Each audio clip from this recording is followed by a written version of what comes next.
Welcome to I Assure You Were Broken, the podcast. Hell yeah.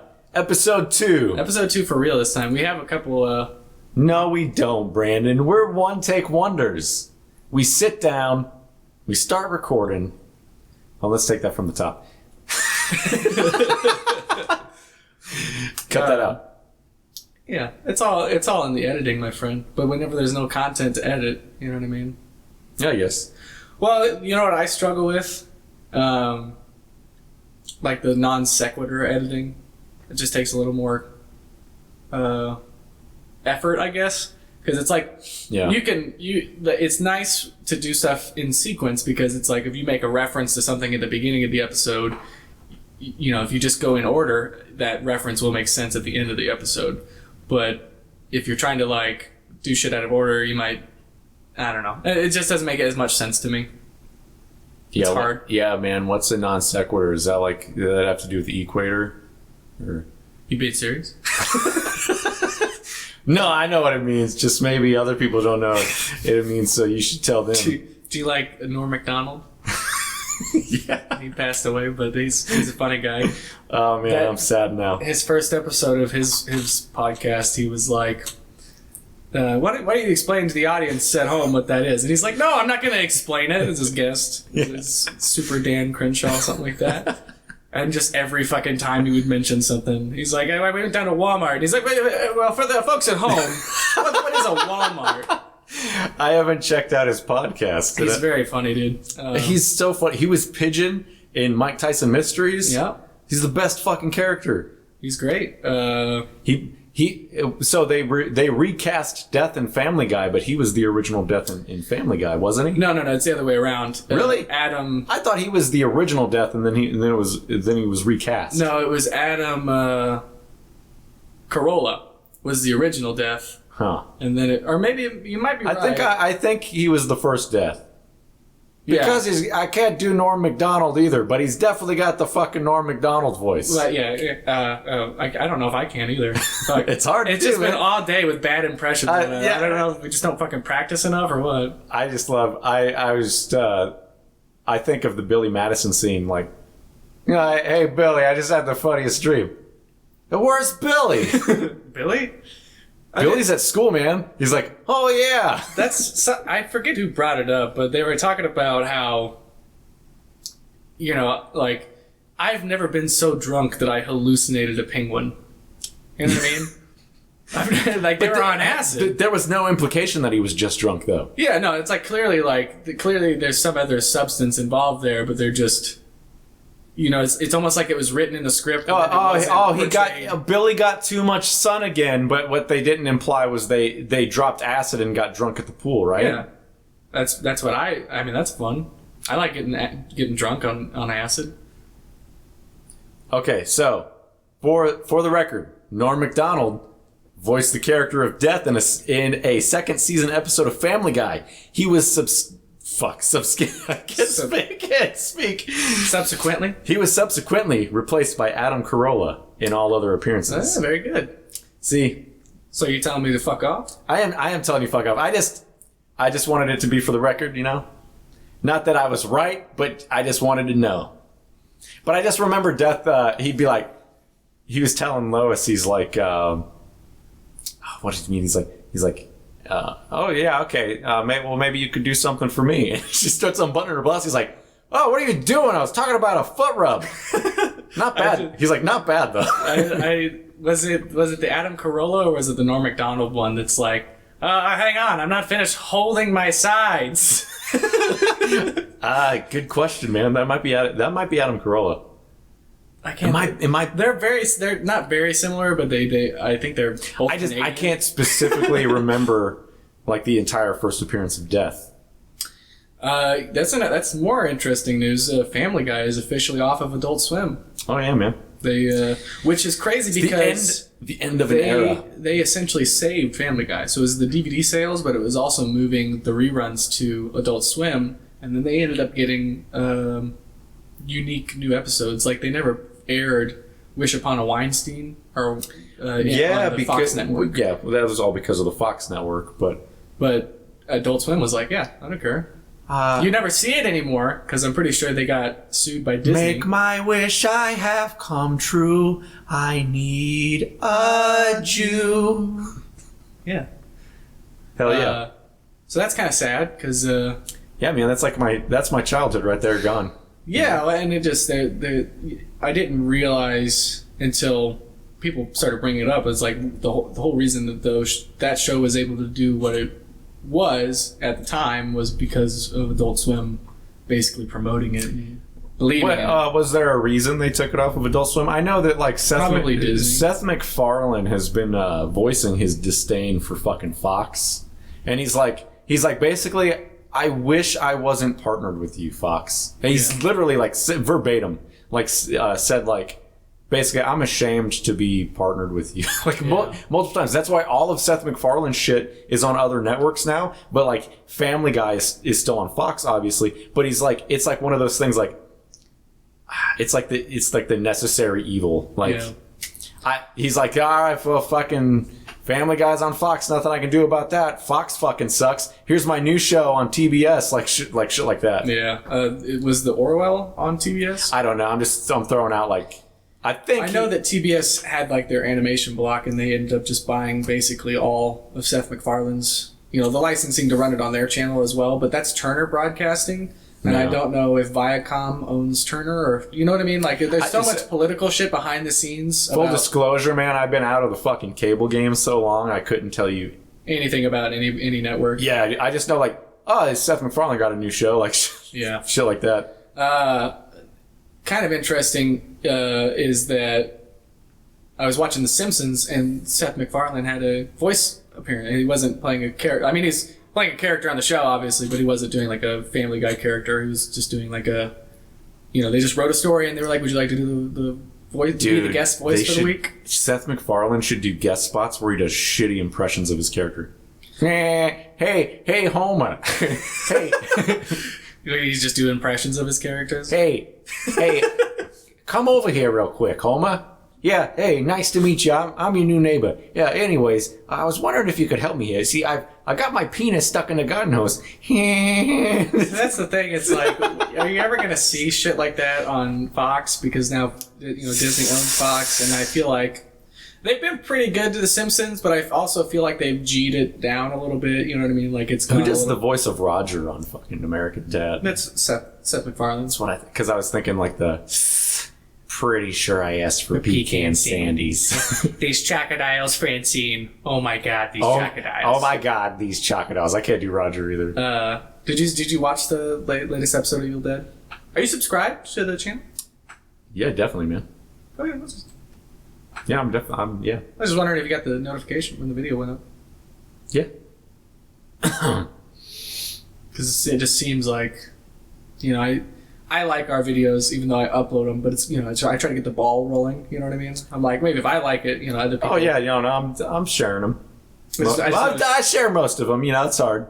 I just know. Yeah, no. See what it is. The like count doesn't. No, I'll show you. Like I message people a lot privately because I know people specifically that will like the videos. So like, yeah, I try to share it specifically with the people I know who will watch it. Engage with it. Yeah. And then all bits aside, like I legitimately share it with the people that will watch it. And then, I do the same thing. Because I try to share it to my page and I literally get no fucking reaction. Well, that's the thing is like Facebook is such a shit platform now where it's just nothing but fucking memes and it's pages legitimately does not it used to be nice because you would just see your family's shit. Yeah, it basically picks and chooses what to show. Yeah, well now it's like they're just trying to go for engagement, and it's like, dude, that's not what I use Facebook for. Dude, Facebook has unhid people from my fucking timeline recently. Like, I have people like that I don't want to unfriend because like don't want to start shit with them, right? But I also just don't want to see their posts because there's never anything relevant or interesting to me, and it's usually sharing fucking memes. Yeah. Okay. So I've hidden multiple people's activity, and recently they're all back on my fucking timeline, and I'm just defeated at this point. Well, I mean, that's the same thing as like it just there's all these fucking bugs that you don't see. Like in a video game, like a major video game release, you'll see a lot of fucking bugs reported, and it's because it's like it's something that you're engaging with. But it's like in these social media fucking platforms, there's all these passive bugs that are happening that you're not engaging with, and then it's like, why am I not subscribed to Car Wreck Gaming anymore? That's so weird. How I'm not subscribed to the channel when I'm clearly subscribed. Yeah, I'm definitely subscribed to Car Wreck Gaming. No, I know. I'm just saying maybe check because YouTube sometimes does that thing where Okay, well, look, I'll just for the podcast, we're going to prove that I'm still subscribed, still getting notifications to the channel that I'm very much a part of. No, I believe you. Yeah. Yeah. I just, if you weren't, that would be a reasonable explanation. Is that maybe it happens? It just happened on its own. It just unsubscribed you for no reason. Not that you are. I'm not saying you aren't subscribed. Yeah, I mean, why would it say otherwise? Right? But just out of curiosity. Okay, so all bits aside, I can't unlike the page. You can't unlike it. That's right.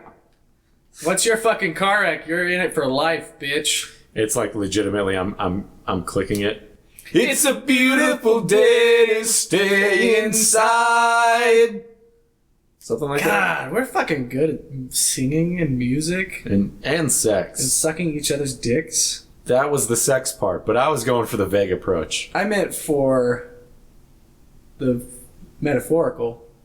We don't suck each other's dicks. Yeah, definitely, bro. Zach, have you been letting somebody suck your dick? No. Down at the old glory hole. Like, No. Brandon, I thought that was you. I'd recognize your penis anywhere. It turns out it's my evil twin. Fuck, bro. My evil twin has fucking infiltrated the glory but look hole. who I can invite to like Car Wreck Gaming, Brandon. Send invite. I like the page. Uh-huh. Oh, but then why was I able to invite you to the page? Doesn't let you invite liked people to the page. Huh. I thought this was your channel, bro. I will accept your invite. Oh, wow. Okay. Funny bit. Haha. I wasn't subscribed to the channel. Guess what? Couldn't figure out how to unfollow, and I found out that you weren't even following it. Yeah. Oh, so you make the channel and you blame... Oh, I didn't... Oh, look at this. Brandon Chase Parker. Except, Brandon, how do you not like a page you created? Oh. I mean, I thought we had a whole moment where it's like, should we call the channel something else? And you were like, no, why the fuck would we do that, Zach? Just call it this. You quit being a pussy. And I was like, all right, dude, you're right. I just want to make shit with you. You're like, I just want to make shit with you. And I'm not even being candid right now. Shit, my headphones are falling off. Listen, Brandon. God damn it. It's fucking ruining my whole momentum. Look, you're going to keep fucking around. We're going to have problems. Dude, I'm not on my phone right now. Yeah, I can tell by like, I'm Brandon. I don't talk. It's too real. It's like, I'll go back and I'll watch stuff that we've done, and I'm like, why am I not saying anything? Zach's giving me gold over here, and I'm just like, I play a video game. I'm like saying something, you're like, what? you don't even say it. Sometimes you're like, hey, Brandon, cut around this because I'm about to fucking repeat myself, and this time laugh. Give me something to work with here, man. Brandon, I said poo poo pee pee ha ha. Did you hear me? I'm like, God damn it, I fucking lost again. I fucking Did you died. see that shit? What do I do? Like, that's fine. They're I think they're invincible. They're invincible.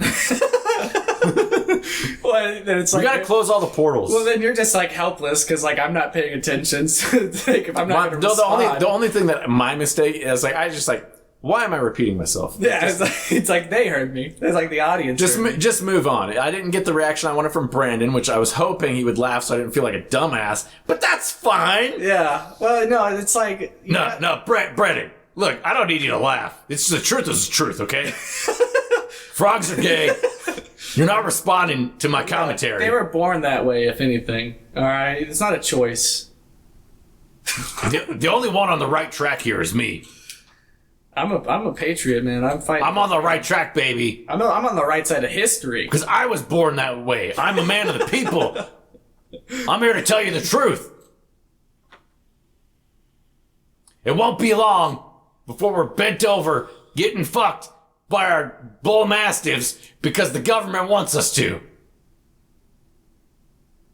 Oh, you're laughing now. But the god, listen, they got the flesh farms, they're making fake organs, and pretty soon our bull mastiffs are gonna have the brains of our deranged stepfather in them. Yeah, this doesn't sound like psychopathic derangement at all. I'm just, like, I can't say what Alex Jones actually says because it sounds just as ridiculous. So I've got to, like... You gotta one-up it somehow. yeah, It's like, how do you one-up crazy? Right, like, let's do Alex Jones, but let's, like, act like I believe the crazier shit that I'm saying. Yeah. It gets really hard. Yeah, it's like, how do you make up something more ridiculous than like, I don't know. I don't watch enough Alex Jones. To tell you the truth, I just don't poop anymore, Brandon. See what I do? It's a conspiracy. I freeze my old poops, okay? I put it back in my ass and I shit them out again. And whenever I feel the urge to shit, I shove them back up on my ass. I know that's a lie. It's propaganda by the government. I don't need to shit. Yeah, here's the thing. You only shit what you put up there. That's why the government doesn't want you to know. It's a waste. It's a huge waste. Oh, it's in plain sight. That's why they call it waste, okay? Fecal matter, you need that for your body. You get rid of it, it's worth more than its weight in gold. There is an extinction event coming. The government knows that the aliens intend to wipe out half the population, and they're doing nothing to prevent it. Now, part of that is every night they put new shit up our ass. I dropped my fucking phone. What do they call that when you put frozen shit up your ass? That's a thing. So docking is the two dicks together, right? What movie is that? I think it's a fucking Kevin Smith movie where he's like, I just want to poop out the poop into your ass. And then you just shit the shit back into my asshole, and we just poop the same poop back and forth forever. Well, one of the things was like you freeze your shit, and then like you put the shit up your ass. Dude, that's something again. like meth heads do. But it's called something. Like there's a name for it. Like a chocolate hot dog. No, it's something weird because like you get like you get one of those weird the oil sex change moves. is when you put someone else's pee in your penis. So what are you talking about? There's a thing called an oil change, and I heard you the first time. and I think it's for drug testing. It's like how do I eliminate carrying in someone else's piss? You actually put the piss inside of you. So it's called bladder tapping. Yeah, and it's something that you can do. That porn. No, bro. Stars. I don't know if you heard me, but we call it an oil change. No, it's that. Well, because what you do is this is Alex. You put the pee, someone else's pee, in your penis, and you put it in far enough where you can hold it in. Like you put it past your bladder wall, I guess. I don't fucking know. And you hold it in, and then you pee that out during your chest. Well, what's that fucking called, Alex? It's fucking gay frogs. No, I thought it was an oil change.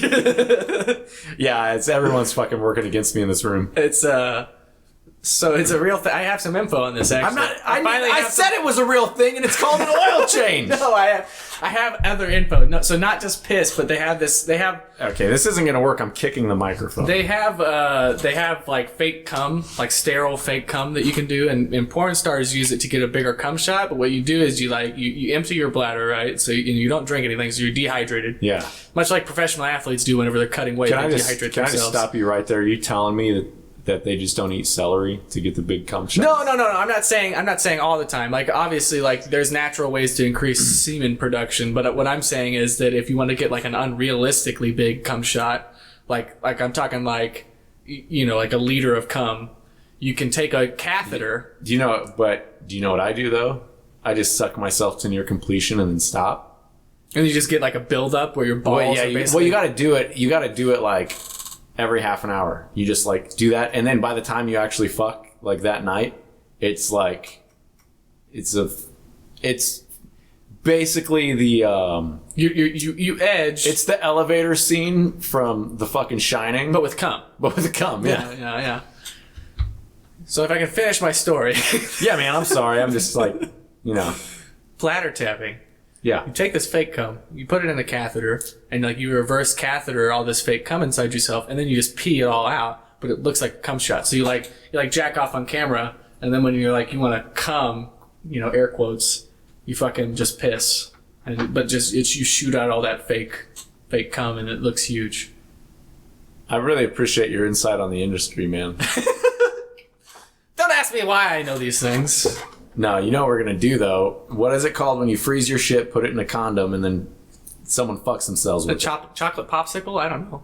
That might actually be it, but I think it says something to do with space. One of the grossest fake. I don't know if it's even fake. Like there's all the Freezing. different names for like sex positions or sex moves. Oh, it's the first thing on my search list. Have you? It's an Alaskan pipeline. That's good. I thought that was when you froze your shit and you put it inside somebody's pussy, Well, you can, but or it could be the asshole. you freeze it in a condom, and they just use it Yeah. as a dildo. Yeah. So what is it with the sex moves? They have to be fake, like the donkey punch, Yeah, well, okay. or like a pink sock, or the Russian flashbang, so or the let's- chili dog, so let's be or the fucking hot pocket. You know what a hot pocket is? completely clear. It's 100% possible To freeze shit. to like prolapse a woman. Oh yeah. But that's like the pink sock, right? Yeah, but that's like that involves like supposedly if you knock them out. Then their asshole will loosen up, Yeah.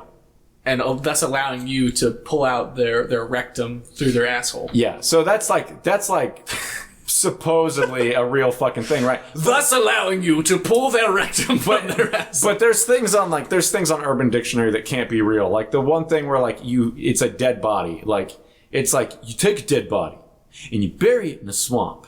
And then a week later, you go back and get the dead body. And then you put your face at its pussy. And then someone pushes down on the belly and all of the swamp water. the juice flies out into your face. That's it's supposed to be a sexual thing. What is it called? For necrophiliacs. I don't fucking remember, but it's on Urban Dictionary. It's like, well, that's not real. Someone just fucking made it up. I don't want to ruin your day, but I still have that fucking fucked up video.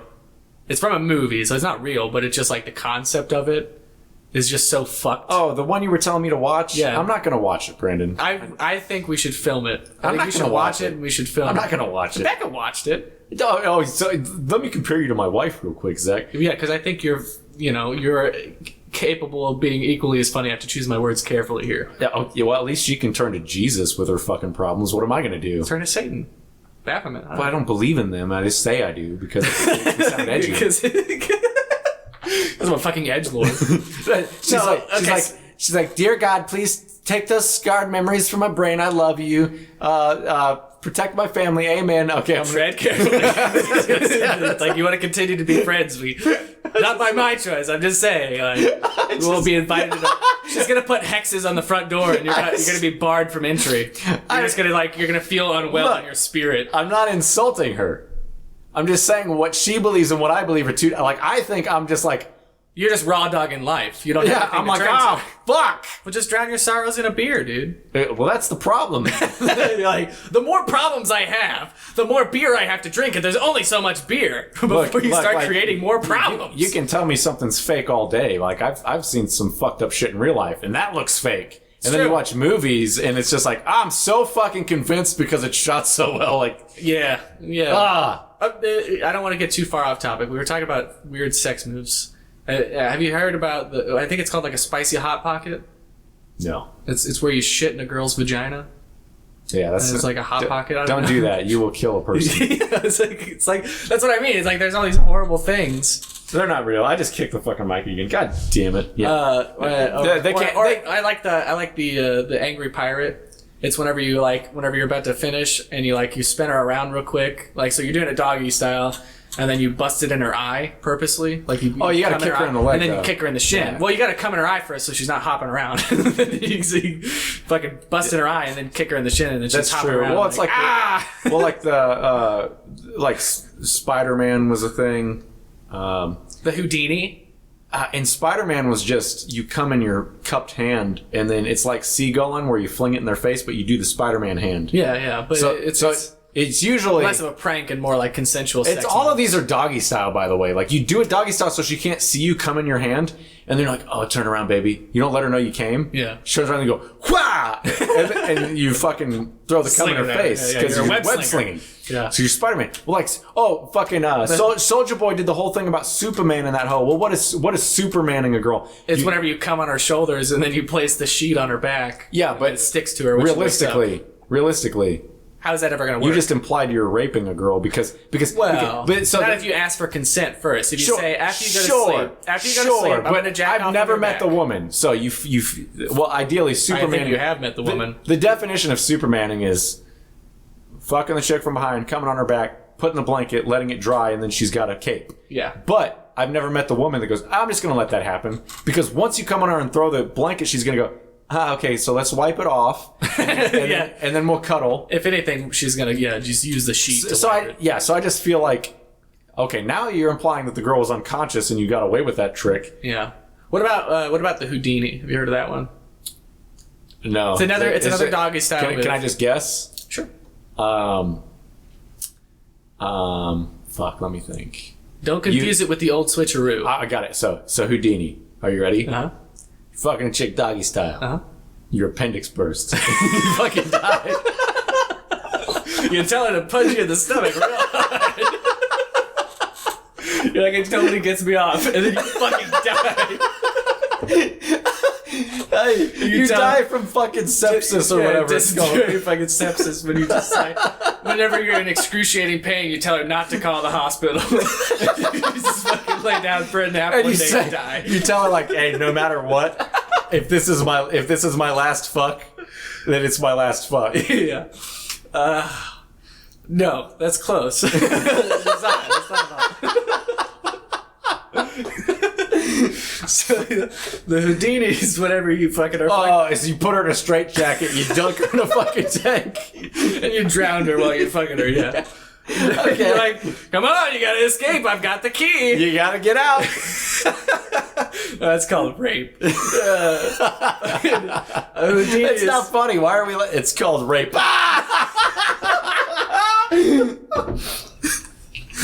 Rape is funny. I don't know. Okay, so we already tried to talk about this, and then you just fucking blew me off during the gameplay where I was saying the Jim Jeffries thing is like he says like the transcript of his stand-up about doesn't rape have the same energy. Yeah, just like oh, Bill Cosby raping people isn't that bad. Yeah, as far as rapes go, not that bad. Yeah, it's like that's not good. Like to just read it. Anyways, go back to your story. Yeah, if I could get this fucking out without dying of sepsis. The Houdini is whenever you fuck again another doggy style move. You're fucking a girl from behind. You spit on her back and you make her think you've come, and then when she turns around to look at you, then you bust it in her face and you go ta-da! Fucking what else? I just enjoy sex moves. I think they're funny because they're so ridiculous. No, you know the old switcheroo, right? Is that just like yeah, you just have your buddy hide in the closet while you're fucking her, and then you're like, oh, I need to go get a water real quick, and then you let your buddy come out of the closet and start fucking her, and then like ideally there's a window near the bed, and you just like knock on it while you're looking in. You're like, oh, ta-da! And then of course that's rape as well because she's not consensually having sex with your buddy, but yeah, that's definitely fucked up. Like that's what I mean. It's like who out there is admitting to these things and then just like, oh, here's a playful name for this rape. But you know, the crazy thing is like, I believe that 100% happened and happens, especially since we still see it in popular media. I've had people tell me stories about it. Okay, so like I had my buddy hide in the closet, and then like once I got her in the mood, then he came out of the closet and we had a three-way, and it's like I don't know if that's consensual. Or you know what I mean, like if that's the heat. Or she was like, "I'm in too deep." Like, yeah, exactly. It's like being in an awkward conversation. You're like, yeah. Well, it's like whenever it wasn't that bad. It's whenever that guy that's like just a like mutual acquaintance, so you don't really like him, and he's like, "Can I get a ride?" And then you're just in that weird predicament where you're like, fuck, all right, man. And then you get like, it ends up taking an hour of your fucking time, and it's like turns into the worst part of your day. I know I'm basically comparing. I'm comparing sexual assault to giving someone a ride, but the inconvenience of that, like go out of your way to help but somebody. but basically it's like you consent to it just because you feel the obligation. You feel pressured, yeah. Yeah, you like there's a pressure, there's an obligation. I don't know. That's what I mean. It's like so is it necessarily consent? Like if you had the conversation beforehand, like, hey, would you like to have a threesome? It would probably be like a hard no. And then when she's in the situation and she's all hot and bothered, it's like you're manipulating her emotions.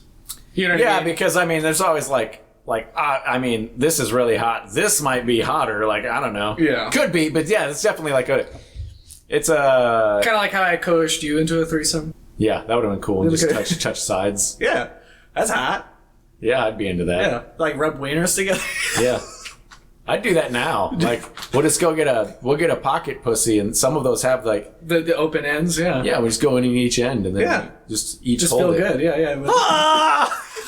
What the fuck are we talking about? This is gonna be so hard to fucking. It is not, dude. It's like this isn't even 5 minutes. Cut it out. Quit being a pussy.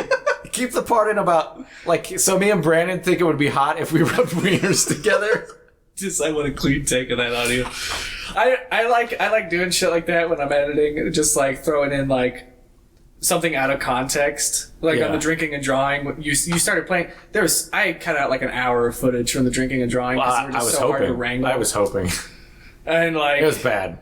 No, it wasn't bad. There was a point where I was like, I need to quit calling people. Yeah, but you were so fucking committed to the bit. Like there were parts in there where like it was hard for me to listen to because we were just so we were so rowdy. Like we just like were like telling each other to fuck off and like. Not in serious, man, but like when you're drunk, you're just like, I'm not fucking doing a show. Like, I don't fucking care. Do whatever. And like, you forget, like, oh yeah, you gotta kind of like participate and be funny. Like, I just laid down at the end, and it's like, that's a fine way to end the show. I mean, it worked, because it, like, in the editing, I think I managed to keep everything, you know, like, succinct enough to where all of the follow-through points kind of made sense. Yeah. And then again, I had that one, like, just out of context where you're like, my ghost daddy is giving me a hand job. And I'm like, that's too funny. Like, it doesn't have any fucking thing to do with anything else. But it's just too funny. I was like, man, I wish we had more musical numbers. Just like, fuck. We have, like, there's so much fucking just, like, you know, that improv musical comedy. And I'm like, this is all funny, but it's just like, it's so hard to fucking mix that into like a different show. It's like, that's a different thing. It doesn't make sense with the drinking and drawing. Like, we already have too much screen time where there's nothing happening. Yeah, so basically what we're saying is, if I bought a pocket pussy with two open ends, me and Brandon would rub wieners, and it wouldn't be gay. No, it'd be you know, porn stars do that all the time on their DP scenes. Like, it'd be hot, dude. You know what we need to do, though? Like, I'm worried about what you're about to say, but yeah, what's up? It's just me and you home right now. All right, I'll go get the lube. Come on, get in here, buddy. No, so I like, you know, OnlyFans, bro. Porn's back. Yeah, I don't know how Becca would feel about that, but I'd film it for you. Well, it's like we'll pretend to be gay. We won't be gay. It's acting.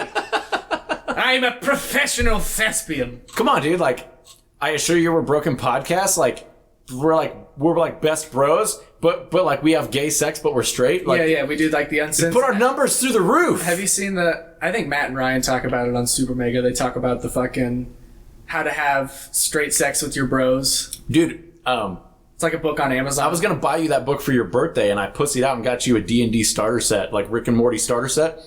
That was I had that in my shopping cart. It's $20. It's called like gay sex, and it's like how to have straight white sex or something. It's like something weird, like straight white sex. How to have straight sex with your bros or something like that. Yeah, but the book's just called gay sex or something. Yeah, I'll look it up. I know we have a picture of it somewhere, but we're getting a little off track here, but... for what? Off track for what, dude? We're gonna start. I don't we're want gonna, this in my fucking search history. We're gonna start. We're gonna start. We're gonna start. We're gonna, Becca has my fucking okay. So, Amazon. My mom has my Amazon. Oh, whatever. Login. I'll They're look gonna it go up. look up like a gift for the children. God, and type I'll in, look like, it up. You guys are fucking pussies. I need another beer. You need another beer? Yeah, I need another beer. So we'll just cut it. I'm just gonna carry the podcast without you. Are you sure you want to do like a cut real quick? What? Up to you. I'll cut your foreskin. Oh, it's called Not Gay: Sex Between Straight White Men. 1999 paperback. 4 stars, 140 reviews. Free shipping over $25 by Amazon. Hell yeah, dude. Oh, there's also The Joy of Gay Sex, revised and expanded 3rd edition. And Gay Love adult coloring book for deep relaxation and self-exploring. Well. Is there something you want to own up to, Zach? Sex tips. Is there something you want to... straight. I told you I was getting another beer, you piece of shit. I go upstairs and open my fridge, and much to my surprise, Oh, so while I was taking a shit earlier, I have the Zach. problem. Don't pretend you don't gaslight me on the pod. Zach, is there something you wanted to? Oh, this book. This is the one I should have got you. It's called Yay, You're Gay. Now what? is it a coffee table book? It's just it's like a paperback. It's like, yay, you're gay. Now what? A gay boy's guide to life. Well, I just like we're just like gay. Ah, to be fair, that is like 90% of my comedy. But gay like me. A father writes to his son. What? That's hot. Loving. A photographic history of men in love. To be fair, if they were ever to take like out of context photos of me and you, they would just say, the gay boys. Playing in a band together? What were they doing when they weren't playing music? Oh, God. You know, We've definitely done some questionable shit together. I think I don't think it's gay. I just think it's male bonding. by Jane Moore. I'm not saying I suck Zach's dick, but I'm just saying I've sucked his I can't even get it out. by Jane Ward. Not gay. Sex between straight white men. I think that's what it is. It's exactly what it is. Yeah. That's it. That's the one. That's the one. It's it. Yeah. It's the one. Write it down. But imagine my surprise when I open my fridge and then check the 6-pack that me and Zach had bought, and there's 3 beers in there. And I've only had 1 beer. I gave 1 to Zach earlier. No, that is not true. And I say, I've had 2 beers, and this is my 3rd beer. so there would be 3 beers. Yeah, 6-pack. I don't know how to do math, dude. I'm not good at math. Fuck you, dude. Maybe I just miscounted, but there's an odd beer upstairs. What? Listen, bro. I think you were right the first time you said it. I'm just bad at math. But we each had a beer. We can't both be bad at math, Zach. We each had a beer. And then he took a shit, and I said, all right, while you're doing that, I'm going to grab a beer. And you He said... whispered through the door. No, you said something like, oh yeah, great, I got a shit. Yeah, because I wasn't listening to you. I was like, I gotta fucking shit now. Let me tell you, that was the quickest shit that I've ever taken. Well, yeah, when you went up there's only 3 beers left, but don't make it sound like it's a fucking 6-pack, It was a Brandon. total surprise. Oh, yeah. I thought I was going crazy. I just want to confirm that there isn't like a third person in the house somewhere. Like, have you heard the footsteps, though? the footsteps? Yeah, there's someone in here. I just been going with it. Like, what are they going to do, kill me? Well, that's alarming. No, what are they going to do? Possess you? I don't know. No. That used to be my worst fear. It's not a ghost. What's the scariest movie you ever seen? What age were you when you saw it? Fuck, dude, I don't know. Like, let's just be transparent. I don't like scary movies. Like, I like scary. You like Evil Dead? I watch scary movies, but it has to be like certain scary movies that I fall in love with, and then other ones it's just like I'm like you don't watch them for the horror aspect. Well, I got traumatized as a kid because like I was like way too little, and they'd be like, "Hey Zach, come here," and I was a little kid, like, And you grew up with brothers. yeah, I was like 3-4 years old walking up the hallway, and they at the time like. Let's be pretty transparent. Your parents liked to fuck. Yeah, you have, I'm the like- youngest of 7. Yeah, you have like 5 brothers. So, but yeah, it was my brothers and sisters. They thought it'd be funny if they had traumatize something, you. if they had something scary. So, like, for example, they showed me like the movie Dolls. It was just about killer dolls that come to life. And so then you developed a phobia of dolls as a child. Not really, but The idea. I watched that movie at my aunt's house, and her house was covered in dolls. Oh, they probably set that up. Yeah. Well, yeah. And so we watched Dolls, and then basically they go to this house, and there's these cute dolls, and they look like kind of like gnomes, and they come to life and they kill people. And it looks like it's really cheesy, it's really shitty, but I'm a little kid surrounded by dolls, and it fucking terrified me, so I cried, and my aunt fucking yelled at me. For crying? Yeah, she's like, will you somebody shut him up? I swear to God. Jesus. But it, you know, it's whatever. I love her. But like they traumatized me with Chucky. They'd be like they showed me Chucky, and of course I didn't watch the whole movie, but like Chucky and a murderous doll, I'd be like, oh fuck, and I'd run out of the room, and they'd always be like, Zach, we're gonna get you a Chucky doll for your birthday. And yeah, so Chucky traumatized me. Scream. I don't remember how old I was when the first fucking Scream movie came out, but I want to say I was like, I don't know, 5. When did Scream come out? Like 97? Yeah, late 90s. I want to say I was like 5. And they're like, Zach, come here. And I came walking up the hall. And it's whenever he's like stalking her outside of one of the killers is stalking her outside of the house. Is it the beginning?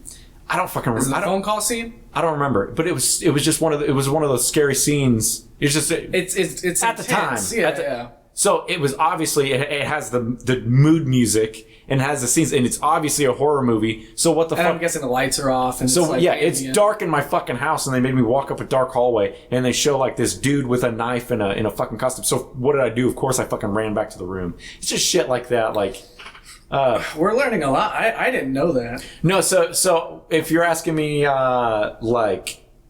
See, because I sought that stuff out. You're asking me like what was like most traumatic. So you're gonna have to give me a minute because. Well, I'll tell you mine. Okay. I'll tell you, I got a couple. So my brother would show me fucking Hellraiser too. That was another thing. Like you watch it now and it looks like shit. It's like kind of like. It doesn't actually. I just rewatched the first Hellraiser, and the practical effects hold up. I kind of think it looks like Gwar. Well, no, yeah, it definitely like you can. I think it looks like Gwar, man. And so I'm like looking at it, and I'm like, this looks like a stage production. It looks like Nemesis from the Resident Evil movie. Yeah, like, it's like all rubber. I like some of the effects, like specifically. Like Evil Dead 2 is another good one that has a lot of practical effects that nowadays you go, oh, that's claymation, they're playing that in reverse. The tricks. But to be fair, the claymation in the first Evil Dead is one of the worst things you'll ever see on camera. I love it. I loved it as a kid because I just thought it looked so horrifying. It's creepy, but it's like... But I'd never seen like Godzilla movies. I'd never seen like the claymation from the old days, so I didn't understand. That was probably like one of my first exposures to it other than like... children's cartoons. This is just my subjective opinion. It's shit. Like, but the practical effects for like Evil Dead 2 and Army of Darkness, they're like over the top. Yeah, and intentionally. They might be shit, but yeah, it's intentional, and I love it. Yeah. So yeah, and I love practical effects. It's just like Hellraiser. I remember being really fucking scared of. Yeah. I remember being scared, but like I was watching some scenes on like Facebook the other day, and I was like laughing, like, oh my god, like he's like. Looks like the dude's biting the chick's neck, but his mouth can't move, so it's just like... Yeah. Okay. Yeah. Spooky! There's a fly flying around the room right now, and It's fucking tormenting us. I just had this thought of, like, chucking a beer bottle. I'm like, Zach, there's a fly! And just, like, chuck the beer bottle and fucking smash your face. God. That would be horrible. You ever have intrusive thoughts like that? Yeah, all the time. But you're just like, don't swerve into traffic. And you're like, why would I think that? Yeah, why would I do that? I would rather not share all of my intrusive thoughts because I have a feeling that like, somehow people would try to hold me liable for them. I don't fucking know. But yeah, I might tell you one after the podcast. It's like the Russell Brand joke where he's like, oh, I'm having a tea with this lovely old lady, and she's completely malevolent, not benevolent in any way at all, and she's a wonderful person. We're having a perfectly lovely conversation. The whole time I'm thinking, throw this tea right in the fucking face. It's hot tea. It's like I would never do it, but just the thought that I could alter reality in that moment. He's like, it tortures me. I'll be on a cliff and I'll be looking over and I think, oh Christ, if you fell off that, you'd be dead. But a little part of my brain fucks me up. Goes, go on, do it. Jump. Go on. Yeah. No, all the time I'm driving. Apparently that's a sign of OCD. Like, yeah, well, I think it's the super id, your ego. it's trying to protect you by it's like an anxiety thing where Hey, here's all the where- bad shit that could happen. Exactly, and then you are able to process it and create a game plan so you feel in control. You're not actually in control, but you want to have the illusion of control. And if you war game scenarios, Yeah. then you feel more comfortable that you have. If they were to happen, this is what I would do. Unless you're like me and you feel like sometimes you just feel very fragile. It's like Zach, whatever you do, don't drop this baby. Yeah. And that's all you can think about. You're like, fuck, I'm gonna drop this baby. Oh shit! Somebody take the baby. You know, that's a weird one. So I get it a lot. Is like breaking my teeth. Like Yeah. walking upstairs, like I have stairs in my house, and like at the top of the stairs is the transition strip. I'm always like, what if I fucking fell? But just landed perfectly. I mean, have you ever like broke a tooth? Like if you actually felt the pain of an exposed nerve, that would be a trigger of like, I never want to feel that again. Yeah. So then when you have those thoughts, it's just like, dude, I could literally break my teeth right now, and that would suck. So then your brain's like, fuck, don't do it, man. Like, please, no. Like doorknobs, fucking like weird shit. Like I'm like 1 in a million type of accidents where you fall down the stairs, and it's like I'm not worried about my neck getting broken or like breaking an ankle. I'm like worried that I'm gonna fall in such a way that my face is gonna smack the doorknob on my mouth, and I'm gonna break all my teeth. I've had horrible intrusive thoughts to the point where I just kind of had to come to a realization, like it's like I'm just psyching myself out for no reason. Like you're just giving yourself anxiety. Yeah, and it would be dumb things to the point where it's like I don't know, like what's it called whenever you get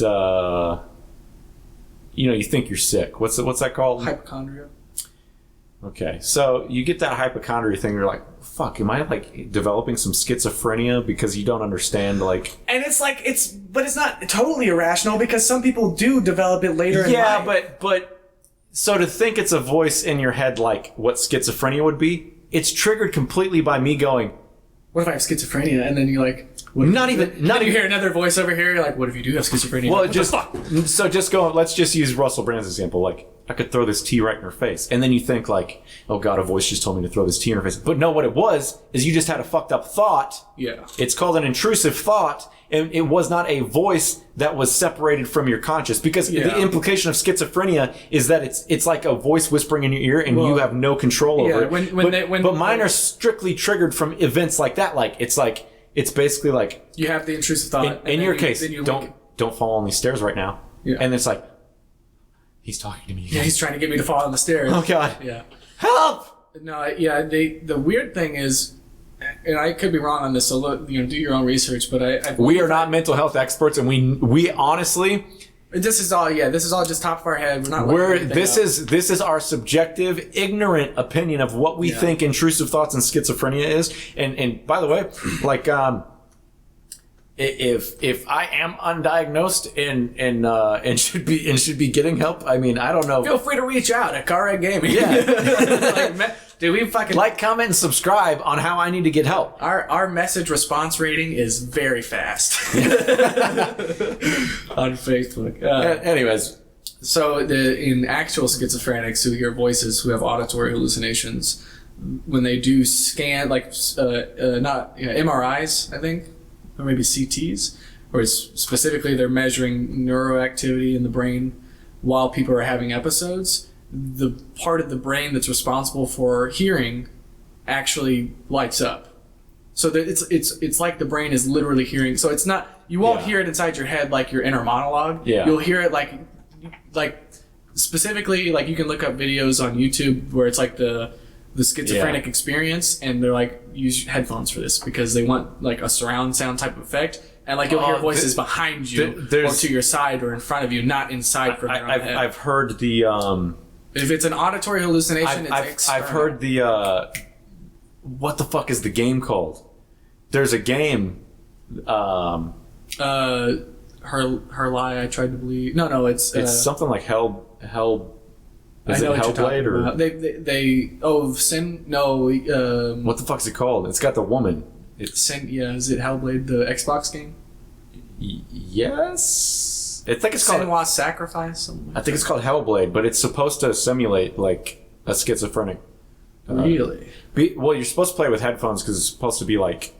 Is it like a medical thing? It's sort of, or is it just it's like supposed to be like artistic? It's supposed to. experience? So first off, you're supposed to play with headphones because it's like you got the sensory thing going on. But yeah, it's supposed to be like shit whispering in your ear and stuff like while you're playing. It's supposed to be fucking. It's supposed to be like psychological, but Yeah. But yeah. So a helpful tip: if you believe you have schizophrenia, you should be able to identify and the inability to stop having that thought. Mine is definitely internal. Let's just put it that way. But also, yeah, I psych myself out. Like it's like it'll just be an intrusive thought, and then I'll focus in on it. Like, oh, it's fucked up. I had that thought. But what I had to train myself to do is just not like give a fuck. It's like, well, that's not me. So no matter what the thought could be, it's just like, I'm like, oh, that's fucked up. And then I've trained myself to blank out that part of my thought process. So I have the intrusive thoughts, and then now I can just shut it off. Which Yeah, well, and that's coping. You know, it's really hard to do.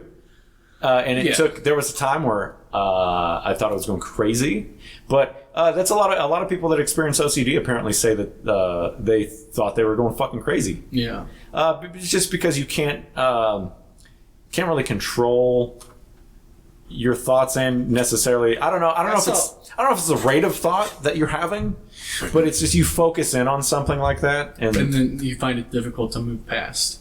yeah. Well, I saw somebody post on Twitter recently about people think that OCD is about like numbers and repetition And cleaning. and cleaning, but it's actually more about like the anxiety of death, like just being anxious about things that spiral out of control. Fuck, bro. Like, that hits me hard sometimes. Like, I'll just, like, when I had COVID, and of course I didn't have that bad of a case, but you can't help but think about all the people worst case scenarios. all the people that have died, and then you start thinking, like, fuck, dude, I'm gonna die one day. And then you're just kind of, like, stuck. For me, like I said, I can shut it off. But there's still at least... apart. Like, it's still like 5 minutes to where I almost feel fucking like you feel that anxiety, you feel that like pit in your stomach, and you're like, oh. Well, yeah. fuck. The only way to move past, like, the biggest thing with anxiety is the inability to embrace those feelings. Like, that's where you have the panic, because you can't get over it, and it's because people resist that anxiety instead of accepting it. So like, you've never done psychedelics, but the worst thing that you can do if you're on a psychedelic trip, so if you ever get spiked or whatever, like, a good thing to note, or if you're having a bad trip because you voluntarily took psychedelic drugs, is to not fight it, because it's temporary. But that thought has crossed my mind on psychedelics, because you hear stories like some people never come back and you're just stuck in a trip forever, and that's so anxiety inducing, because like, while you're having a good time, you're not functional. Yeah. And like, to be dysfunctional and to be unable to participate in society, and then you having done it to yourself, then it is all your own fault, and the inability to cope with that creates that panic, and therefore you lead yourself into that bad trip. I had a coworker that, like, it was like their nephew dropped acid and he was just never the same. Fuck. Like, it's dangerous, man, because you need to, I think that it needs to be medicalized, like medically legal, because then you can talk to your doctor and they'll identify if you have any early warning signs of, late term development. Like, some people don't get schizophrenic until their 40s, which is terrifying, because like, you live your whole life. Well, there's all kinds of things that happen later in life. Like, I can't think of what it's called, but it's a disease where you just start shaking. Is that Just tremors? I have. Is it true? Well, there's another. It runs in my family. The shakes is what some people call it. Parkinson's. Parkinson's is one of them, but there's another one where, like, I feel like it has a very specific name, but it basically, like, is it sclerosis? I don't know. Palsy? Man. Like, I don't know if it's palsy either.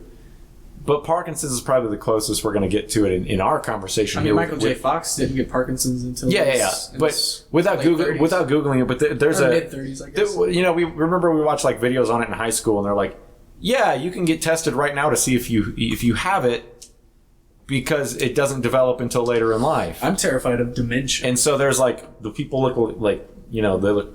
Basically, they're doing this. Have you seen the guy that And I don't know what the has fuck it's called, man. I can't remember either. There's a guy that has it, and he's one of the only people... Or no, that's a different guy. Medical marijuana, back whenever they were doing the big push to get it legalized, right before Colorado made it fully legal, there was a lot of media attention around the guy who, like, was uncontrollably shaking. and they basically took like a CBD roll-on oil and put it on the bottom of his feet, and then like 5 minutes later he could grab a cup where before he couldn't get the cup to his mouth without spilling everything because he was shaking so violently. And then it's like after the application of CBD, he's able to function normally. Yeah. Even fuck. No, I'm just like drawing blanks left and right. God damn it. Anyways, even like application of high doses of like Ketamine. It's another one. Incurable depression.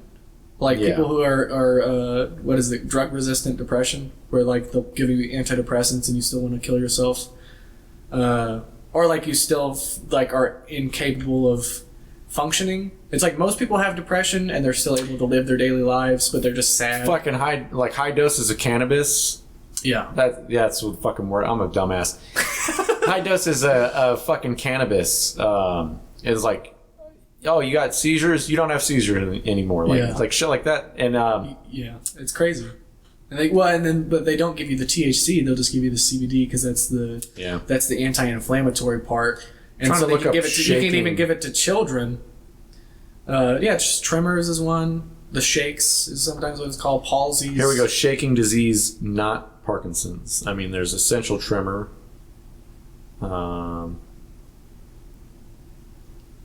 But ketamine is another is another thing that they're experimenting with now, and psilocybin, like mushrooms. And I think that these things can be useful, but again, like they're more beneficial in a spiritual or medical environment, whatever you're more comfortable with. Like people go down to the Amazon and take ayahuasca trips because they have, it's usually wealthier people because A, you need to get to the fucking Amazon in the first place, and B, you need to have the resources to pay somebody to fucking guide you through this trip. Yeah. But it's spiritually beneficial to you because then people quit smoking after doing ayahuasca, people quit smoking after taking mushrooms, or quit drinking. So there's a lot of potential there. The DMT stories make me laugh a lot. But if you're not, But I don't think I would ever do DMT. But I like, would. I don't know. It's 15 I minutes. like the Mike Tyson story where there's just No, yes! Yeah! The fucking taking off on the rocket Yeah. ship. Yeah, I mean, that's basically what psychedelics It's not can Parkinson's. It's not. Apparently, there's no test to determine there's no like blood test to determine if you have Parkinson's early. Apparently, be like. Maybe genetic tests. well, there's some kind of disease that you can be tested for, like right now, to find out if you're going to have it. Yeah. Alzheimer's? I don't know. It's just you shake like crazy. It looks crazy. It's scary. It's horrifying. It's basically like you're still like responsive, and I think You're still alive, and but I think you can your still, body isn't. I think you can still talk, but you lose complete control of your body. It's like pretty terrifying. Like, I think that's what that guy had that was demonstrating that you can use like CBD, high concentrated CBD oil. as a it roll-on kills me treatment. because like we learned about this shit, and like it's got, I don't know. Like very little traction. I just can't believe that it's classified as a Schedule 1 drug where they're saying it has no medical benefit, and it's like that makes it so much more difficult to test because then you have to have a federally like approved. I can't believe it's more socially acceptable for us to sit here and be drinking alcohol right now than it is for us to be sitting here and like Smoking a joint. fucking smoking it up and be like, well, I'm not worried about getting fired for failing a drug test at my job. Yeah. No, it's disappointing. It's because it's so culturally backwards. It's like, yeah, you can do the thing. What we were just talking about before we started this, that statistic where, you're 50% more likely to be murdered if you're hanging out with a family member. I thought we were going back to the statistic of we'll finish yours and Well, like it's like 50% like chance that the person that's murdering you has been drinking, yeah. or that you have been drinking. So it's like when you drink, you are at more risk to be murdered. Yeah, and then you're more likely to be murdered by a family member, right? Yeah. That's another statistic. So it's like if you're drinking with a family member, yeah, then that's just a bad time. Exactly, like, you're skyrocketing because like 90% of all murders are somebody you know. So it doesn't necessarily have to be a family member. Well, whether this translates to being relevant, I thought you were going to bring it back to.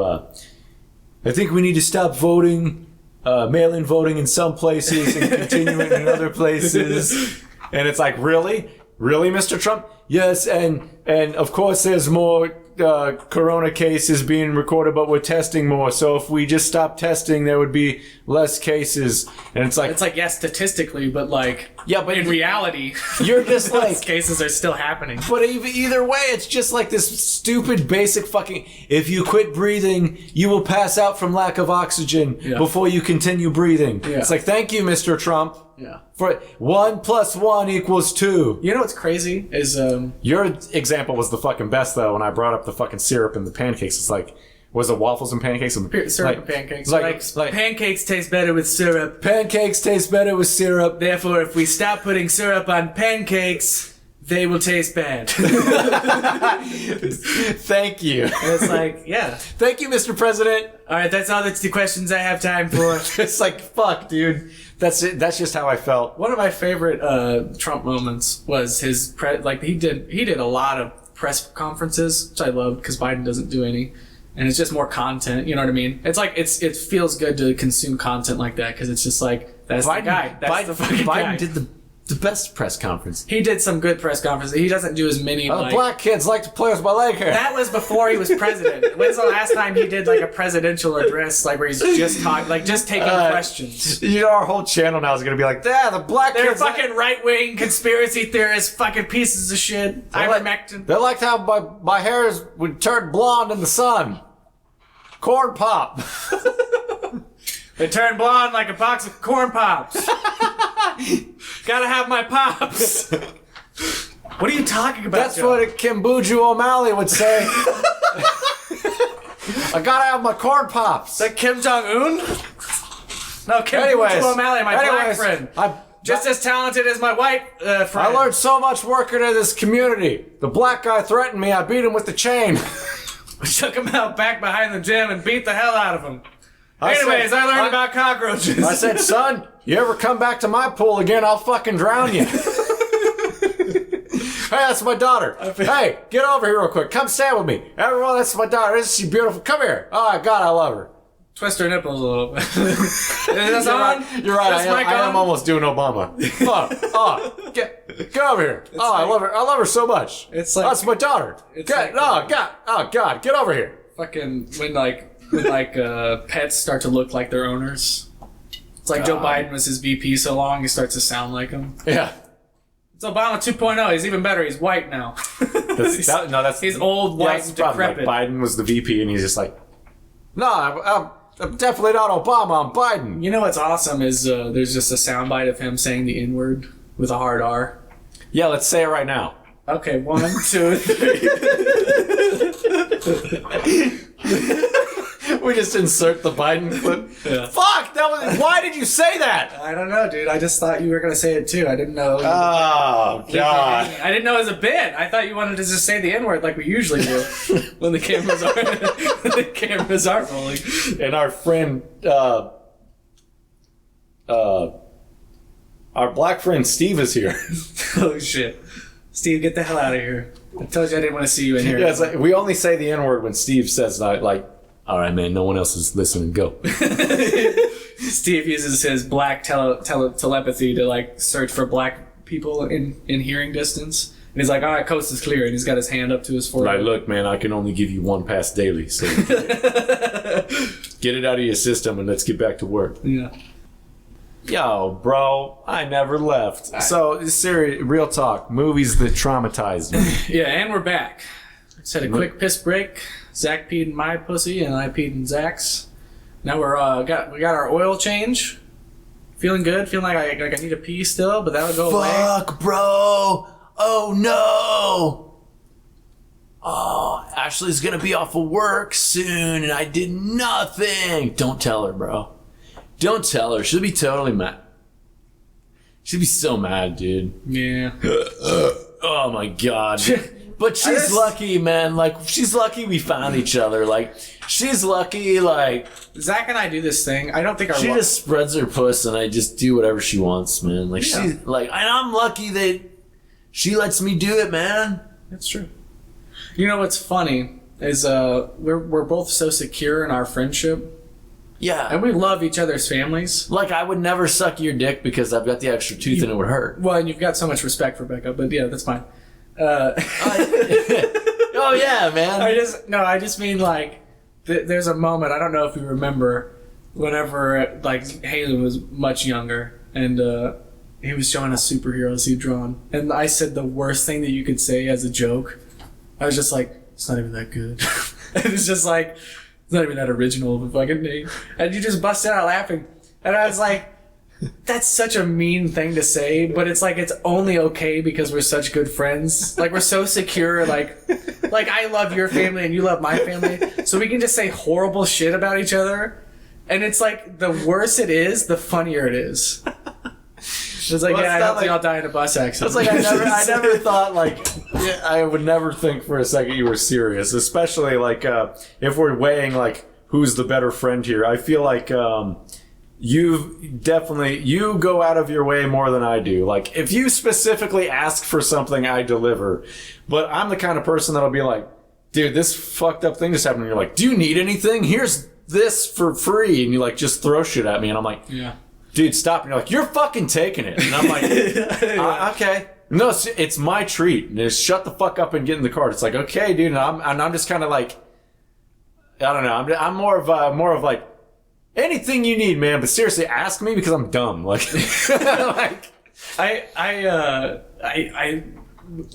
I'm such a fucking, I'm so socially inept and like so neurotic.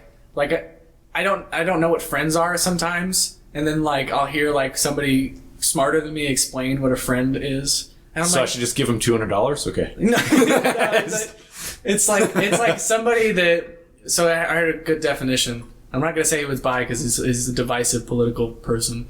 But he's It's like, definitely not me. God damn it, Alex, get out of here! God damn it. I just want to be part of you boys. I love you, but you cannot keep fucking coming to my house like You're this. two beautiful boys. I gave you just the want key. to bend you both over and tattoo fucking... I want to tattoo fuck Antifa Come here. on your buttholes Come here. while I'm licking them. Alex, come here. Give me a kiss. Give me a Okay. kiss. Here we go. Come here, baby. Yeah. Thank you. Okay. Get the fuck out of here, man. All right. I'll go without a fight. I'm sorry. It's okay. I love you. We'll talk later, man. We'll get drunk. It's fine. Goddamn Jews killed America. All right. Thank you. Cut that out. I don't know what the fuck. Cut it out of the podcast. It's every time with this guy. We'll keep the gay frogs in. All right. Yeah. Cut the thing about the black people. No. Yeah. I don't know what you're talking about. That never happened. Cut the thing. Use this sound bit because we don't want to talk about the black people. Okay. Thank you. Okay, hold on. Cut the thing. Zach, get him out of here. Cut me. Zach, put him in an armbar, Zach. Cut me. What the hell is this? I told you. You jujitsu f***. Go on, I Joe told Rogan. you what would happen. Get out of here. I told you. Shit. I told you what would happen. I'm so sorry. Zach, you got that? God, Jesus. That fucking dude. I can't. Are you okay? You're fucking bleeding, dude. Jesus. Well, I'm only bleeding because he fucking scratched me with his cat fingernails. What the fuck? Listen, man. I love him, but Jesus, like, lay off the fucking Well, Jameson. he's the best man at my fucking wedding. I know, piece of shit. Coming here, like, if he wants to be part of the podcast, like, we just have our own show. He wouldn't be part of our podcast. This is our thing. Like, yeah, my fucking adrenaline's up right now because Yeah, I'm like shaking, dude. It's like, fucking crazy. do you know who he looks like? Louis Anderson? Kind of. Oh, you mean Bill Hicks? Who doesn't look like Bill Hicks? Every time I go to fucking Walmart, I'm like, oh, look at that Is that Bill Hicks? The Bill Hicks looking motherfucker. God damn it. What the fuck were we talking about before Alex fucking rudely interrupted us? I don't know, dude. Who fucking cares, dude? I don't know. I guess we can talk about movies. Oh, friends. What real friends are. Yeah. Somebody explained it to me. It's like, it's somebody that you can tell bad news to, and they won't go, well, yeah, it's because you're a fucking idiot, and here's what you should have done instead. And then it's like also somebody you can tell good news to, and they're not envious or jealous. They're like, I hope that, I'm so happy for you. I hope that happens 10 times again over for you. Like, I hope nothing but good things happen for you. And I was like, Yeah. fuck, that's me and Zach, dude.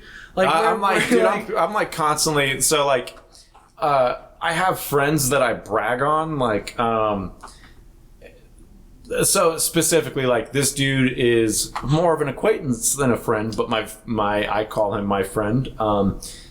Just because I'm probably overly friendly. My friend Joe released the Star Trek Punk album, and it was like, I mean, he's just a dude, and he went and recorded with another dude, and they released a fucking Star Trek Punk album, and I think it's genuinely amazing, fucking like sci-fi punk, and that's the kind of people we need to get in touch with. well, that's like, so I will always be like praising that dude and sucking that guy's dick, and it's never like I'm not jealous because like. We have enough material to record an album. We probably have enough for 2 albums if we really wanted to.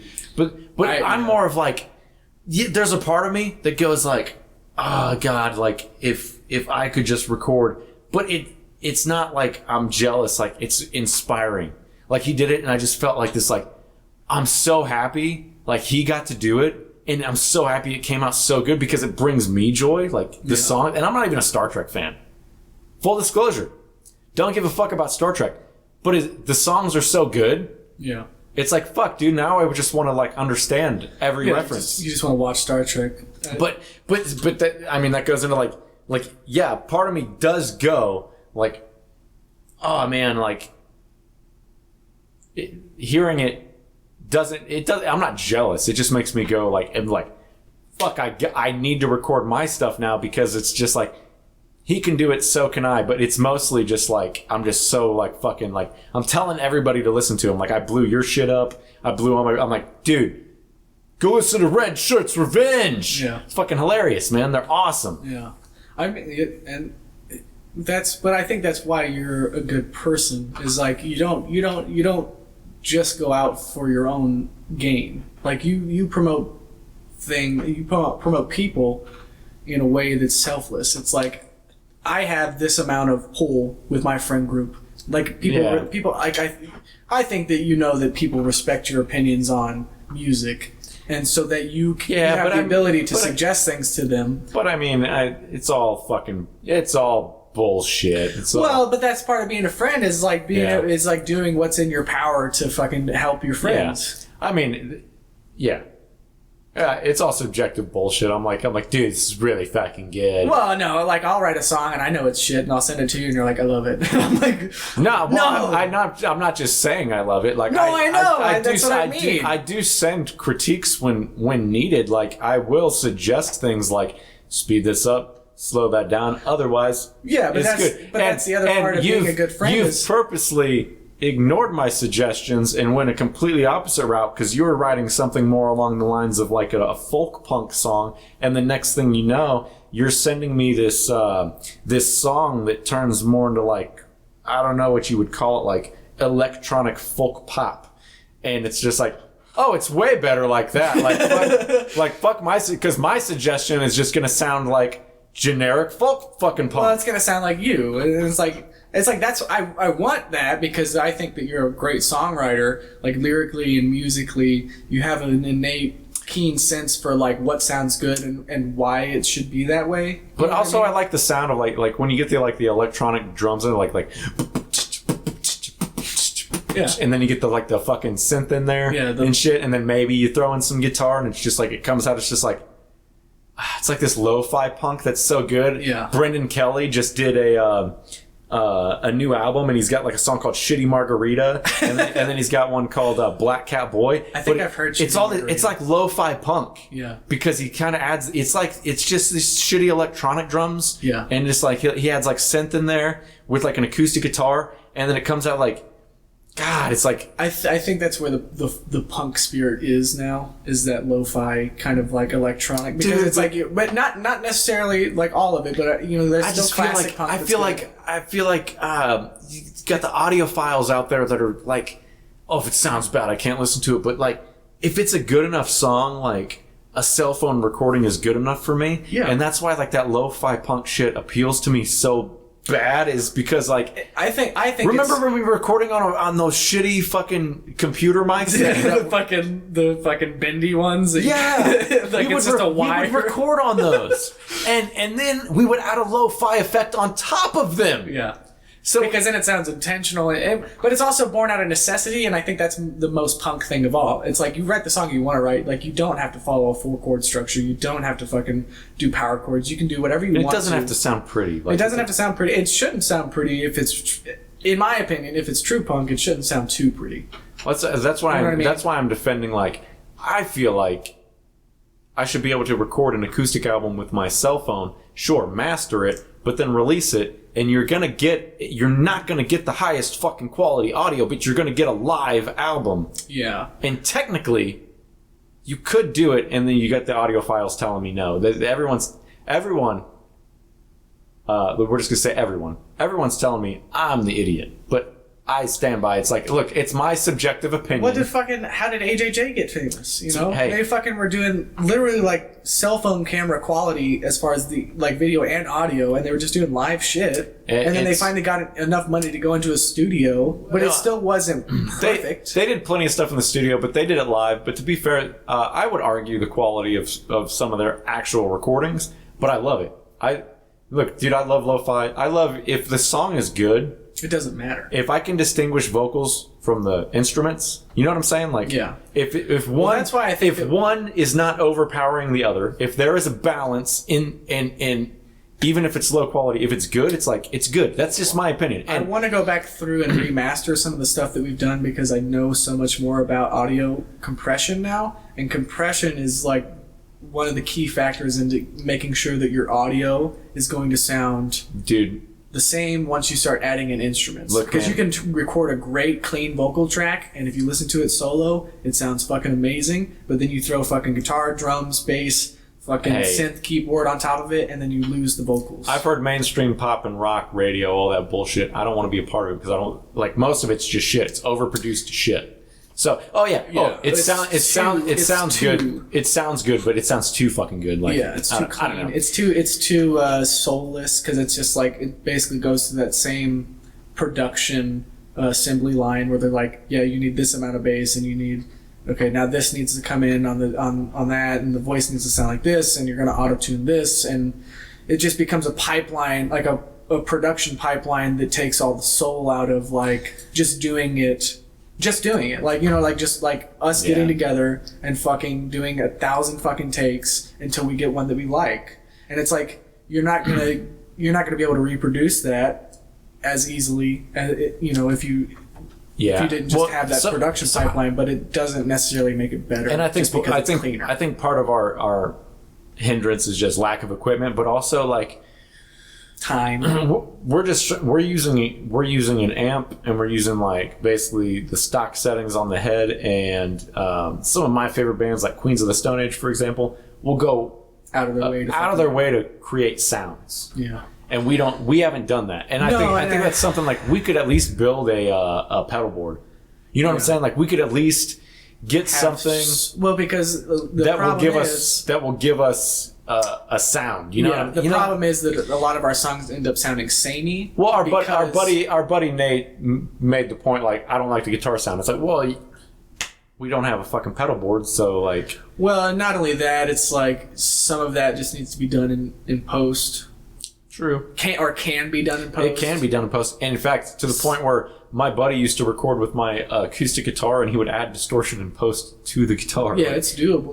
And it would sound good. Well, that's the thing. Is like a lot of people make excuses for why they don't sound like, oh, I don't have enough money, I don't have enough equipment, and it's like then you see somebody like who's the guy who did the Dick and the Burrito song?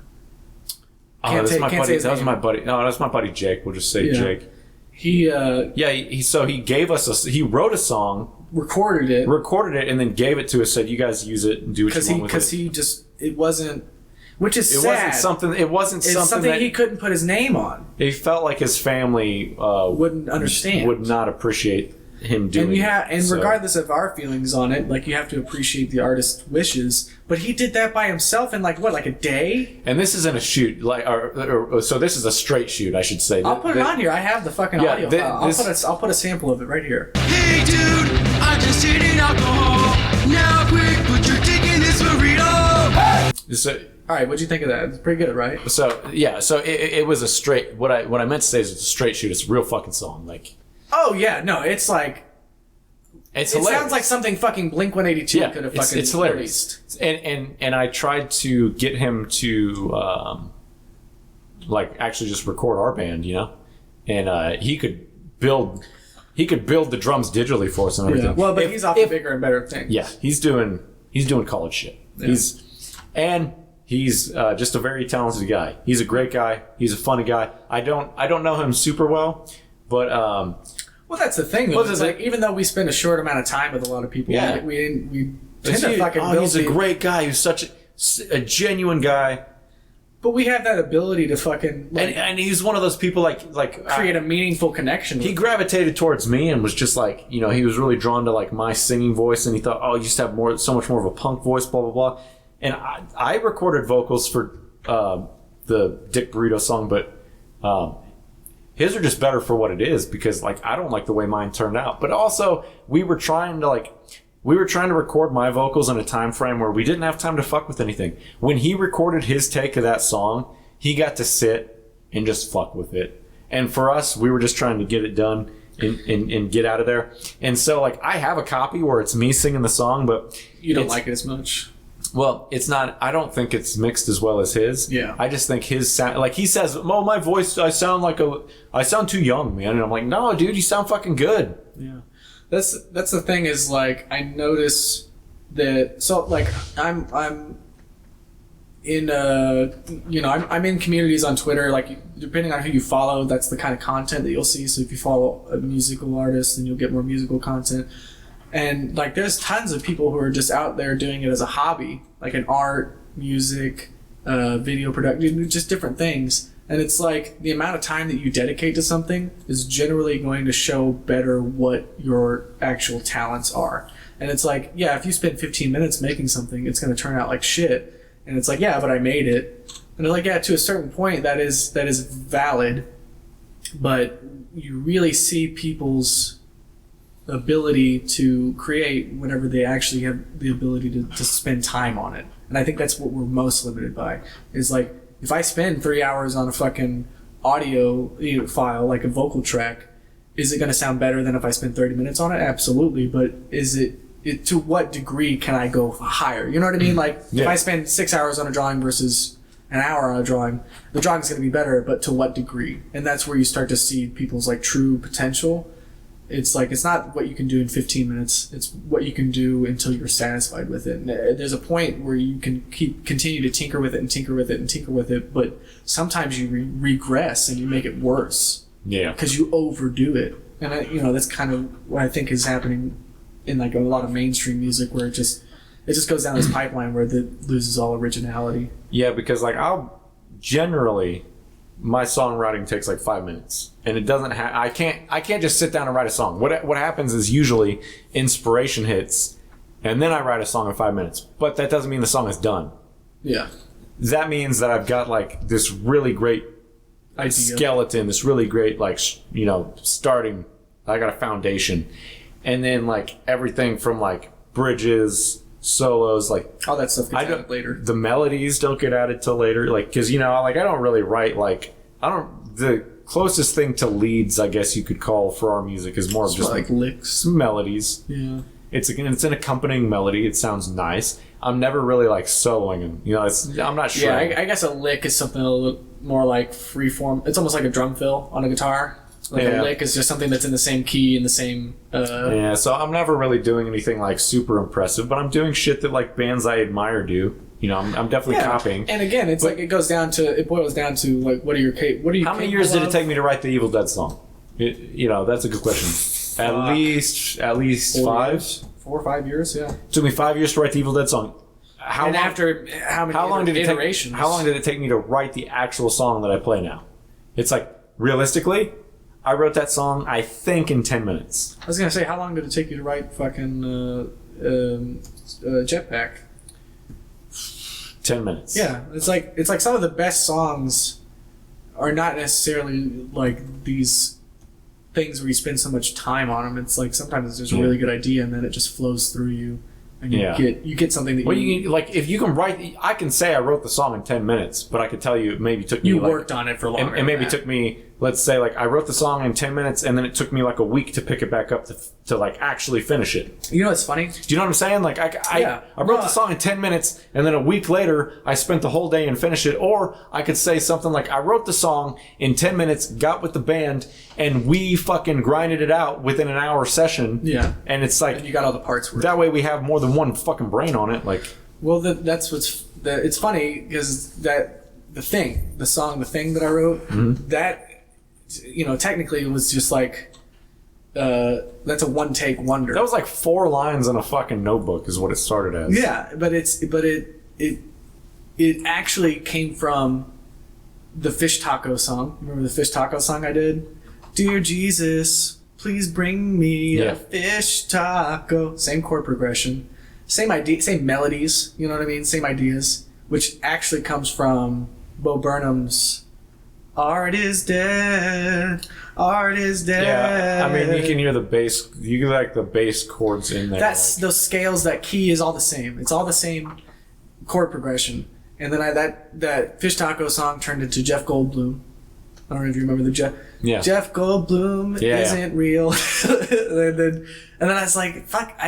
None of those songs are good enough for that chord progression in my mind. And then like, The Thing is the one that really stuck with that chord progression. Like those other Yeah, songs man. can be rewritten, but it's like they're mostly just stuff that I did to make myself laugh and to make you guys laugh. And I feel like we're way less active now that we're not as in touch with the band. It's COVID, man. This It's COVID, and it's also like scheduling. and because it's we just, like, we got offered shows at the beginning of the pandemic and we turned it down because we're like for safety. we're I mean, being we didn't know anything. yeah, Nobody knew any we're better. being responsible, and then it just kind of like, well, I guess we're not practicing anymore. Yeah. Well, I guess we're not going to try for shows anymore. And then it's just like, we have enough shit to record. We could put out an album. We could go and how long do you think it would take us to get tight again? Like 2 weeks of just straight practice? Like, to get tight. yeah. A Like, week? you think? Yeah. I think we get Wally back, and let's just say, like, well, fuck it. Like, there's a Wally and Adam. It's like, I think 2 weeks of just straight. I would love to put Adam on guitar and teach Adam all the fucking lead riffs, and then you would just take over vocals and you wouldn't have to do fucking guitar work. I know you like to do guitar work, and I know you like to play live with. I don't like to do it. It just gives me something to do. It's true, but I feel like that we Also, if we were tight enough. I'm to learning do it, better ways to play my riffs every day, so I can officially do the Attack of Super Sexy Naked Babes while running in place now because I learned the obvious way to do it where I don't even have to change the position of my hand. It doesn't go up or down the neck. It stays on one point, and I can play the whole thing from right there. Yeah. But I'm too stupid. Like I don't know my scale. So when I find matching notes, it's by accident. So I just learn by fucking around. And so I learned to play my melody riffs just out of fucking nowhere. I'll be like, oh, I can keep my hand in this one position, and now I can just do whatever the fuck I want. Yeah.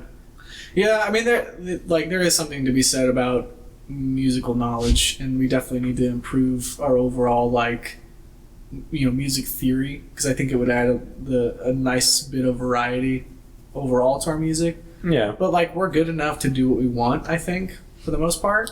And that there's something charming about the improvisation that happens because of the limitation of knowledge that makes it more interesting than somebody who might be more technically skilled. It's like Mark Graham is very technically skilled. He's a very good guitarist. Oh yeah. But I think that he's so good that he outshines every other part of his music. What? So we constantly tried to make music together, and we did make music, and just basically anytime we tried to do Something simple. stuff outside of rap, I don't know, because we were doing some nerdcore shit, you know. But anytime we tried to do music together, I wrote this guitar riff, and then he'd try to teach it to me, and it's like, man, I can't play that. Yeah, well, and the thing is, it's he's one of those guys they're so precise. So And it's he tried to teach me a riff when we were in high school, and I would kind of get it, but then I would lose time because it's just no, you got to do this here, and I'm like, oh fuck, you're just better than me, dude. Like I can't. Well, that's the thing is like that really hindered us as far as playing as a band because it's like we were never we could write songs we could play together and gel together, but it was never necessarily what he wanted to do, and you could tell. Like you could tell that he wasn't being completely satisfied. Now, when we were doing the nerdcore shit, he was all in, man. He loved that. I can't even get a hold of the dude anymore. Like He likes our page. He follows us. I can't even get a hold of him. Hi, so. Mark. Yeah, hi, Mark. I can't get a hold of him. Like I've messaged him a few times. I just don't know if he's not on Facebook. Yeah, well, Or that's the thing. He's like, I don't fall know. out of touch with people. Well, I don't know. Like, I know there's like, he's got his own life stuff going on, so I don't know if it's just an issue with that. Yeah. But like, I've messaged him a few times and I've been left on red. Like, he at least reads it, but who knows? It's you and him reading it. Like, Well, and I'll get messages from people sometimes, and I'll read it, and I'll go, I need to sit down and think about that before I respond, and then I just forget about it because life happens, and it's like I never take it personally if that ever dude, happens to me. I do that every fucking day. People messaging me, and I'm like, I'm not just going to respond to this. I'm going to Think about it. Yeah. Did you ever tell me what movie traumatized you? No, because honestly, it was on the tip of my tongue, and then it fucking. We kind of like Alex Jones came in. Yeah, well, he. Look, man, I've been. You stopped bleeding at least. Yeah. It's actually a lot smaller than I thought it was. No, I'm just a good. little I'm cut. good. Like, blood pressure's down. No. I've been letting him hang around too much. He's getting comfortable. Yeah. It's a problem, man. I'll tell you mine. How about that? I'll Yeah, tell you you- mine. You So tell I me had yours. an interesting experience with Evil Dead, the first movie. Mm-hmm. I was watching it with my dad, and he's the kind, he's an audiophile. He's got a nice surround sound, fucking like back in the day whenever you could get like a receiver and like an audio video receiver and like an audio decoder and then like an equalizer, like where people like have like 5 different machines to play one CD. Like that's the kind of guy that my dad is. And we were watching Evil Dead on VHS, and the fucking power went out right whenever Shelley's like, shut it off. Shut it off! Shut it off! And then the power went out and was like, boom! And then it just went to fucking static, but the fucking volume was still turned up, so it was just like, I was like, shit! It's the Evil Dead! It's the Kandarian demon! And I'm like 7 years old at the time. That scared the shit out of me. But that didn't traumatize me. That's just an interesting, scary thing that happened to me. The movie that really traumatized me was The Exorcist. I was like 8 or 9 when I watched that. And it's interesting because you were like, Chucky scared you, slashers, shit like that. That stuff scared me, but it didn't traumatize me. Like, I could watch it and I would still want to watch it. I'd be like, let's watch it again. Let's watch another let's watch Leprechaun 2 now or whatever. And The Exorcist was the only movie that I couldn't finish because it's not shot like a horror movie. Like horror movies are like very cheesy and they're like they focus on the gore. So, But The Exorcist is so slow moving and it's almost shot like a fucking documentary. Oh, Like yeah. it's a matter of fact. So- like this happened and this is the events. I won't say like Exorcist is most traumatizing, but That's mine. I couldn't sleep with No, other no. people Here- in the room because I was afraid they were going to get possessed. so it's interesting. I don't believe in ghosts, demons, and shit like The Exorcist still terrifies me to the point where I won't watch it. It's because it's the idea of it. Yeah, I won't. I don't watch it. And Even if it's demons or if it's mental illness, it's like the fact that could happen. I don't watch it, and I won't watch it. Okay, and I've seen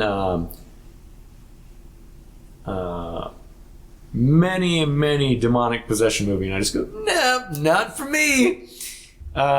Is it the most traumatizing?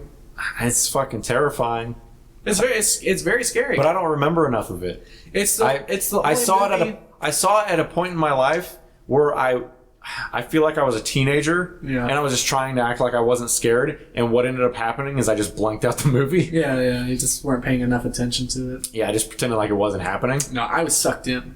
So it's terrifying. Yeah, And the worst part is I didn't finish it. Is I had to leave halfway through about the scene where her throat swells up when when they still think it's like a medical issue, yeah. and her fucking throat swells up, and she like breaks out of her chain and bitch slaps the fucking psychiatrist trying to tranquilize her, and like dressers start moving around the fucking room, and I was like, that's it.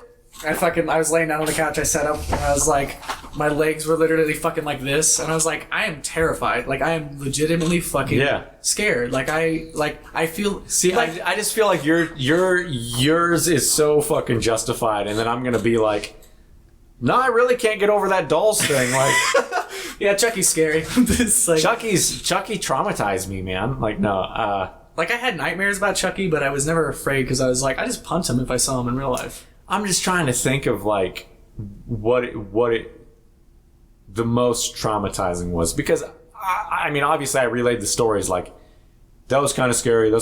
Dolls was really fucking scary because the house I was in was full of dolls, and I was sleeping on a pull-out couch with dolls around me it's like on shelves. Putting that imagery in your head, and then it's like, well, now it's a possibility, you know? Yeah. It's like it's well, and that's kind of the same thing for The Exorcist with me. It's because it's like there's no rules. It's like somebody could just get possessed for no reason. You know what I mean? Like, and then you just don't have any control. And I get maybe that kind of bleeds back into why I'm so neurotic now, and the fears that I have now. Or maybe that was just always a fear I had. I just didn't know it until I saw that movie. But it's just like with a killer, like they always had a weakness. You know what I mean? And then perhaps dude, I remember like a Freddy Krueger scene because, God, first off, not seen every Freddy Krueger film. I think this is the first one, but it's like there's so many. It's like the claws start coming through the bed. I think it's Johnny Depp. Like the claws start coming through the bed. Yeah. And I feel like he gets like drug up to the ceiling or some shit. So yeah, it's the first movie. God, it drags him through his bed because he falls asleep watching TV, and his fucking TV and everything falls in, and he's like, "Mom, Mom!" See, and then just the fucking blood fountain erupts. That definitely traumatized me because I saw it as a little kid. Yeah. Like I was probably 4 or 5 and didn't know what the fucking... I was just claws come out of bed. And I'm like, what the... Yeah, Wes Craven. What the heck? Mom! Yeah. And like everything preceding that movie where people are just slowly dying around the main character. You know what I mean? And like nobody believes her. God, there's no way to help her because like you can't go to This law is hard for enforcement. me, man, because I don't like scary movies. So it's just like, what traumatized you? I'm like, fucking everything, dude. Yeah. God, you don't have to have one, but like I don't know, dude. I watched Jeepers Creepers with a girlfriend, and I'd never seen it, and it didn't traumatize me, but I was just like, God, I don't like these movies. I love them. It's super bad for your psychology, apparently. Like there's a lot of studies coming out now that they're like, you shouldn't watch scary movies. I don't like most of them. Like I haven't seen. That's fascinating to me. You have like fucking Army of Darkness tattoos all over you. I mean, Army of Darkness is kind of cheesy. For me, there's good horror. Yeah. There's good shit out there, bro. Because it leans into like the over the top, you know, unrealistic aspects of it. And then it's like The Exorcist, like I said, it's shot like a documentary, so it feels so much more possible. Like Loki, our buddy Loki, has an Exorcist tattoo. I would say that's not a movie I would tattoo on me to commemorate. Well, he's got the most, like iconic. Loki, you're the most basic bitch horror lover I fucking know. I love Jason Voorhees and Jaws and The Exorcist. Come here, Reagan. Suck. Jesus Christ, dude. Yeah. Get a fucking personality. It's like the sexual. Dude, the first Halloween movie's terrifying because it's so simplistic. Yeah, it's just a guy who's really tough. And it's just fucking like he walks. It's like silent, right? Yeah, he did. And that's kind of like he's the shape. I told you there's someone here. You don't listen to me, bro.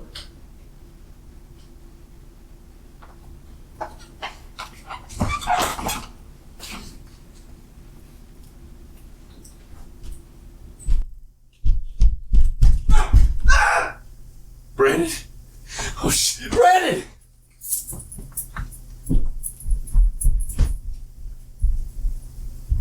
It was you! Hey!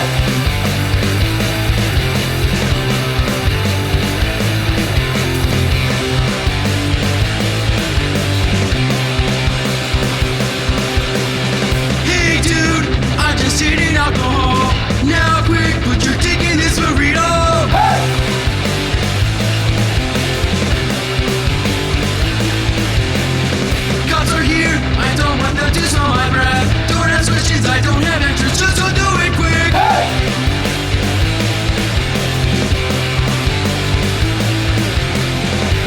this guy, he's got his dick in a tortilla full of horses.